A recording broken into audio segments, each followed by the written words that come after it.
Ben ritrovati dalla redazione. 3 carabinieri sono rimasti lievemente feriti in un incidente stradale avvenuto sull'altipiano carsico. Con loro hanno dovuto ricorrere alle cure dei medici anche 2 anziani residenti a Muggia che si trovavano a bordo dell'altro veicolo rimasto coinvolto.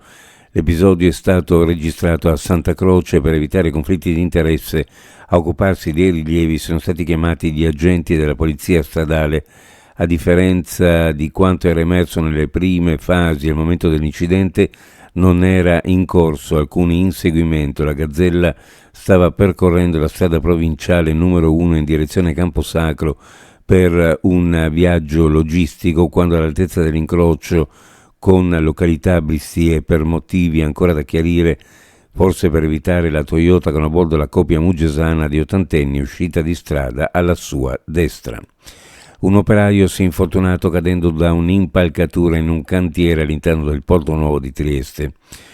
La sala operativa regionale emergenza sanitaria ha chiesto l'intervento dei vigili del fuoco del comando di Trieste, che sono giunti sul posto con una squadra supportata da un furgone polisoccorso, l'autoscala e funzionario di guardia. I pompieri hanno raggiunto l'uomo e, operando assieme al personale sanitario, lo hanno adagiato sulla barella da trasporto con la quale, impegnando in discesa l'impalcatura, lo hanno portato al piano stradale, dove l'infortunato è stato caricato sull'ambulanza che lo ha trasportato all'ospedale cittadino.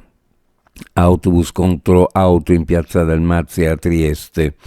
Un ferito, lieve caos di traffico. L'incidente è avvenuto nel primo pomeriggio di ieri. Nel tamponamento sono rimasti coinvolti un bus del trasporto pubblico locale e una vettura. Sul posto si sono precipitati i mezzi di soccorso e alcune pattuglie della polizia locale per i rilievi e la gestione del traffico. Inevitabili le ripercussioni sulla viabilità, con caos, traffico, ingorghi. Del resto piazza Dalmazia è uno snodo molto frequentato.